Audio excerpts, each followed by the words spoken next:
You wake up in 1887 London. Your head pounds like a factory hammer. Your tooth throbs with each heartbeat. Your nerves are frayed from another sleepless night listening to your neighbour's tubercular cough echoing through paper-thin walls. You stumble downstairs, past the coal-stained wallpaper and the ever-present smell of boiled cabbage. On your kitchen table sits your salvation, a neat row of bottles, brown glass, green glass, clear glass, each one promising relief. You reach for the laudanum first, just a few drops in your tea. For the nerves, you understand. Then a dab of cocaine tincture on your aching gum. The arsenic wafers can wait until after breakfast. They're for maintaining that fashionable pale complexion. Your morning routine complete, you step out into the foggy London streets, pleasantly numb and ready to face another day in the greatest empire the world has ever known. But here's the question that should keep you awake at night. How did an entire civilization function while simultaneously being high, sedated, and slowly poisoned by their own medicine cabinets? Welcome to Victorian Britain, where getting through the day required a chemistry degree and a strong stomach. Before we dive into this pharmaceutical free-for-all, smash that like button if you enjoy having access to medicines that won't accidentally turn you into a character from a gothic novel. And subscribe because, trust me, history's medicine cabinet gets much weirder than this. But to understand how an entire society could function like this, we first need to step inside the world of the Victorian pharmacy. Picture this. It's 1850-something, and you're feeling under the weather. In our world, you'd Google your symptoms, panic about having 17 different terminal diseases, then reluctantly visit a doctor who went to medical school for approximately forever. In Victorian Britain, you wander into your local apothecary. Think of it as CVS, but with more brass fixtures and significantly less oversight. The shelves are lined with bottles containing substances that would make a modern DEA agent weep openly. Your experience depends entirely on the thickness of your wallet. Factory worker?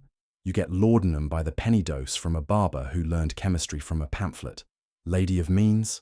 Welcome to crystal decanters filled with Parisian nerve tonics. Same opium, prettier packaging, 10 times the price. There's no Food and Drug Administration, no clinical trials, no warning labels beyond the occasional cheerful skull and crossbones.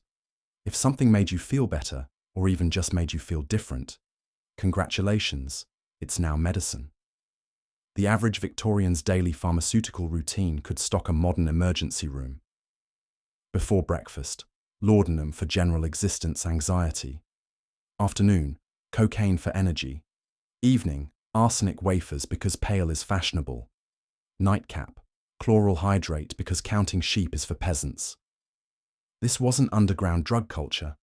This was Tuesday.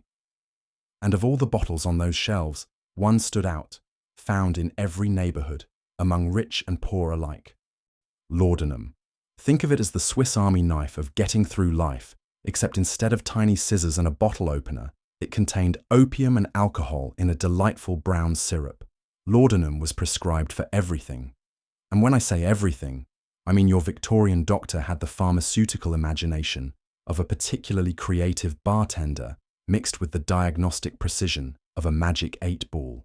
Headache? Laudanum. Toothache? Laudanum. Menstrual cramps? Laudanum. Your baby won't stop crying? Laudanum. For the baby. Yes, they gave opium to infants. Apparently, the Victorian parenting philosophy was, a sedated child is a well-behaved child. But here's why laudanum worked so well. Victorian life was genuinely awful. If you were working 14-hour shifts in a factory where the air was thick enough to chew, laudanum wasn't recreational. It was survival medicine. Samuel Taylor Coleridge wrote Kubla Khan while on laudanum, which explains why it reads like someone describing a really vivid dream about architecture. Thomas de Quincey wrote Confessions of an English Opium Eater, a 200-page review of being constantly high. At his peak, De Quincey was taking 12,000 drops daily, treating face pain so severe it could drive people to suicide. The beauty of laudanum was its consistency. You knew exactly what you were getting: pain relief, warm euphoria, and the strange conviction that your unpaid bills were probably someone else's problem. Initially, laudanum was a working-class drug, cheaper than gin, because it was taxed as medicine, not alcohol. Elizabeth Barrett Browning took 40 drops daily. Mary Lincoln was addicted. So were countless Victorian women prescribed it for female troubles. Victorian code for existing while having a uterus. The downside was that laudanum was spectacularly addictive. But Victorian society had an elegant solution. They called addiction a nervous condition and prescribed more laudanum for it. It was the pharmaceutical equivalent of putting out a fire with gasoline, except the fire was your central nervous system and the gasoline was liquid opium. But for some, a bottle wasn't enough. They sought their calm or their escape in smoky rooms where time seemed to stand still. Now, if you preferred your opium without the alcohol mixer, you could visit an opium den. These have been mythologized as exotic lairs of corruption, but the reality was both more mundane and more human. Here's the truth. By 1891, there were only 582 Chinese-born residents in all of Britain. The London press portrayed Limehouse as an opium-drenched pit of Oriental mystery, but the actual Chinese community was tiny, a few hundred people in a handful of streets. Most opium dens were simply places where working-class people went to relax after 14-hour factory shifts. You'd pay your fee, get a pipe and a spot on a narrow bed, and spend a few hours forgetting that your lungs were slowly turning black from coal dust. You duck through a heavy wooden door in London's East End. The air hits you immediately, thick with incense, lamp oil, and sweet smoke. You're handed a long pipe, ornate and surprisingly warm. The first draw is bitter, medicinal. The second makes the room's edges softer. By the third, you're having a perfectly reasonable conversation with the dust motes floating in the lamplight. The most famous den belonged to Singh, a Chinese immigrant who Dickens visited while researching Edwin Drood. Singh's clientele included Chinese sailors, dock workers, and scandalously, a few upper-class thrill-seekers slumming it for the exotic experience. The real scandal wasn't the opium. It was that people needed to escape their daily lives so desperately that drugging themselves unconscious seemed like a reasonable evening plan. Victorian London's reputation as a centre of opium smoking was based more on literary fiction than historical fact. But that fiction was powerful enough to eventually drive these tiny establishments out of business. Yet opium wasn't the only favourite. When the day grew sluggish, Victorians had a perfectly legal way to pick themselves back up. If opium was your downer, cocaine was your peppy pharmaceutical friend. In Victorian times, it wasn't snorted off glass tables. It was sold in respectable bottles, at respectable chemist shops, to respectable people who wanted to feel more respectable. Cocaine tinctures were marketed for everything from toothaches to stage fright. Feeling tired? Cocaine. Nervous about that big presentation? Cocaine. Want to survive Mrs. Henderson's dinner party? There's a tincture for that. But the real cocaine success story was Vin Mariani, cocaine-infused wine that became the world's first global energy drink. Created in 1863 by Angelo Mariani, this was Bordeaux wine infused with coca leaves, containing 6 milligrams of cocaine per ounce. The marketing was genius. Mariani invented celebrity endorsements, sending free cases to every famous person he could find. Thomas Edison claimed it helped him stay awake longer. Ulysses S. Grant drank it while writing his memoirs. Queen Victoria allegedly kept a supply. But the ultimate endorsement came from Pope Leo XIII, who awarded Vin Mariani a Vatican gold medal and claimed he carried a personal hip flask to fortify himself when prayer was insufficient. Imagine the pontiff getting a cocaine buzz before delivering Sunday Mass. The real cocaine evangelist was Dr. Sigmund Freud, who in the 1880s became history's most enthusiastic pharmaceutical influencer.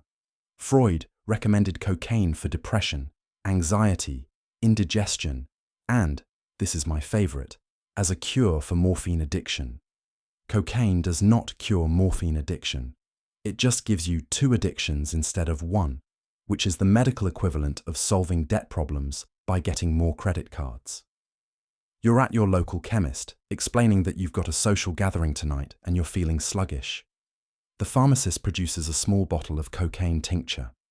Just a few drops on the tongue, he says. You'll be the life of the party. 20 minutes later, you're talking enthusiastically about your theories on wallpaper patterns while your host quietly moves the good china out of reach. You're convinced you're delivering the most fascinating monologue in Victorian social history. The cocaine wears off around midnight, leaving you crashed on someone's sofa, wondering why you volunteered to reorganize their entire book collection. But where cocaine kept the day moving, the night had its own helper, one that promised peaceful sleep, but sometimes kept you asleep forever. Sleep didn't come easy in Victorian Britain. When your bedroom windows faced streets full of clattering carriages and shouting vendors, counting sheep was an exercise in optimistic futility. Enter chloral hydrate, the Victorian sleeping pill that promised peaceful rest and occasionally delivered permanent unconsciousness. You measure out a careful teaspoon into a glass of water. The instructions are vague. Take for sleeplessness and nervous exhaustion. The liquid is clear, tasteless, and utterly unremarkable, which is exactly why it became the drug of choice for both insomniacs and murderers. Within minutes, your eyelids grow heavy. The sounds of the city fade to a gentle murmur. You sink into your narrow bed, finally at peace. Chloral hydrate was nicknamed the Mickey Finn when slipped into drinks, the original date rape drug. But it was also genuinely useful for people whose alternatives were lie awake until dawn, or drink yourself unconscious with gin. The problem was dosing. Too little, and you'd lie awake wondering if you'd been sold expensive water. Too much, and you'd sleep until the next century, which was inconvenient for everyone involved. Victorian newspapers regularly reported on accidental chloral hydrate deaths, some genuinely accidental, others about as accidental as inheriting money from a rich relative who mysteriously fell down the stairs. It was chemical Russian roulette, except the gun was disguised as a bedtime drink. And then there were the bottles sold without a prescription, making grand promises and carrying even greater risks. Patent medicines. Victorian patent medicines were where pharmaceutical creativity ran wild. These were over-the-counter cure-alls with names like Dr. Pemberton's digestive elixir or Mrs. Winslow's soothing syrup, brand names that sounded trustworthy enough for a church donation box. The promises were spectacular. One bottle could cure gout, improve your complexion, restore lost vitality, settle digestive troubles, and possibly make you better at mathematics. The ingredients were creative. Dr. Pemberton's elixir might contain alcohol, opium, cocaine, and, for that extra health kick, a dash of arsenic or mercury. Because apparently the Victorian approach to wellness was throw everything into a bottle and see what happens. Arsenic was particularly popular for complexion improvement.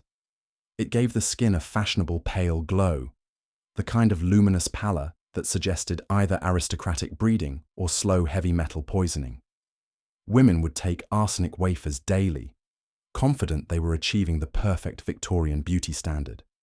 Consumption chic.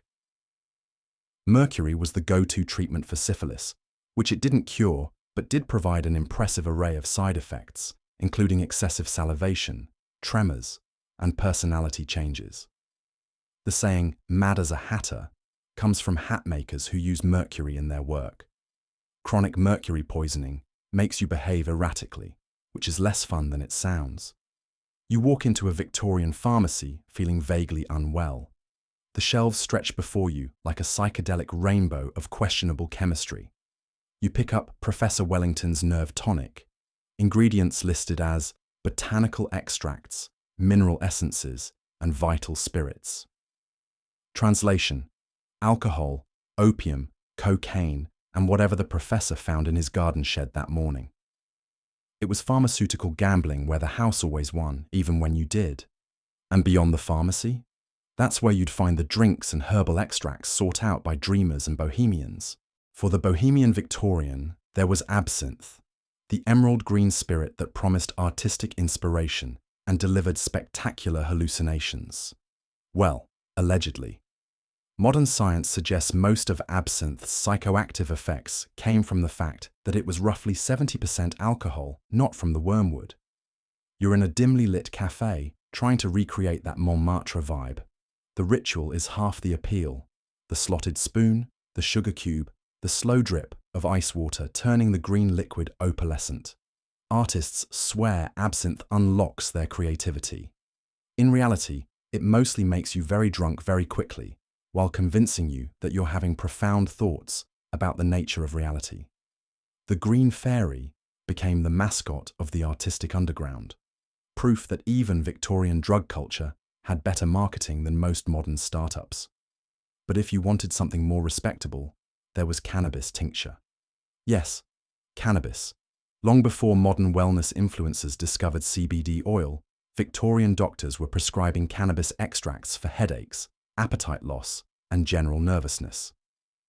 Cannabis tincture sat on pharmacy shelves next to the cough syrup, completely legal and entirely unremarkable. You could keep a bottle in your medicine cabinet without anyone batting an eye, except maybe when you forgot what you went to the kitchen for and got distracted organizing the spice rack for 3 hours. And for those who needed the opposite of stimulation, there were bromides, sedatives given for nervous excitement, and somewhat hilariously, to curb unwanted romantic urges in young men. Victorian society's solution to teenage hormones was basically pharmaceutical cold showers. But sometimes, the most dangerous invention didn't come from a back alley shop. It came from a proper laboratory, complete with a respectable brand name. Now we come to one of history's greatest pharmaceutical facepalms, heroin. In 1898, the Bayer Company, yes, the aspirin people, introduced heroin as a non-addictive alternative to morphine. Let me repeat that. Heroin, marketed as non-addictive. The marketing was spectacular. Heroin was promoted as a cough suppressant, particularly for children's respiratory ailments. Advertisements featured rosy-cheeked children and confident mothers, all suggesting that a spoonful of heroin was just what the doctor ordered for little Tommy's cough. Bayer's chemists had synthesized heroin from morphine, making it more potent and faster acting. They interpreted this as better, which is like interpreting a Category 5 hurricane as improved weather. Doctors prescribed heroin enthusiastically, convinced they'd found the perfect painkiller. It worked brilliantly for pain relief, had fewer immediately obvious side effects than morphine, and made patients feel wonderfully euphoric about their medical treatment. The small problem, and by small, I mean catastrophically enormous, was that heroin was roughly twice as addictive as morphine. Within a few years, Bayer realized they'd essentially commercialized pharmaceutical dynamite and quietly stopped advertising heroin for children's coughs. But the real Victorian cure-all wasn't any exotic chemical, it was alcohol. Beer for nursing mothers to improve milk production, gin for menstrual cramps, brandy for snake bites, cholera, seasickness, and, my personal favorite, general weakness of character. Alcohol was the aspirin of the Victorian age, if aspirin also made you sociable, confident, and temporarily forget about your crushing financial worries. The line between prescription and nightcap was essentially invisible. The result was a society where almost everyone was using something, and often more than one thing at a time. So what happens when an entire civilization is self-medicating with opiates, cocaine, arsenic, cannabis, sedatives, and high-proof alcohol, all at the same time? You get a society that is, at any given moment, either euphoric, sedated, hallucinating, or engaged in passionate debates about whether the wallpaper is breathing. Think about Victorian achievements, the Industrial Revolution, massive infrastructure projects, colonial expansion, scientific breakthroughs. Now consider that many of these accomplishments were achieved by people who were chemically enhanced in ways that would make modern athletes blush. Parliamentary debates sometimes lasted 14 hours. Imagine the House of Commons circa 1890, after a lunch heavy on fortified wine and laudanum-laced digestives. No wonder some of those speeches were so creative. The Romantic movement in literature and art, heavily influenced by opium dreams and absinthe visions. The famous Victorian work ethic, possibly maintained by steady doses of cocaine tinctures and patent medicine pick-me-ups. Accidental overdoses were common, though often politely described as sudden nervous collapse or brain fever. Addiction was rampant but disguised as nervous ailments or constitutional weakness. The truly remarkable thing isn't that people got addicted, it's that society functioned at all. Somehow, an entire civilization managed to build railways, establish global trade networks, and invent the modern world while being collectively higher than a Victorian chimney. But no party lasts forever. And for the Victorian medicine free-for-all, the end was slowly but surely approaching. By the early 20th century, the side effects of the Victorian pharmaceutical free-for-all were becoming impossible to ignore. The 1868 Pharmacy Act in Britain was the first attempt at regulation, putting certain poisons behind the counter. But certain was doing a lot of heavy lifting. Arsenic was regulated, but cocaine was still available over the counter. The real crackdown came with the 1916 Defense of the Realm Act, which restricted cocaine and opium, not primarily because of health concerns, but because soldiers were having too much fun.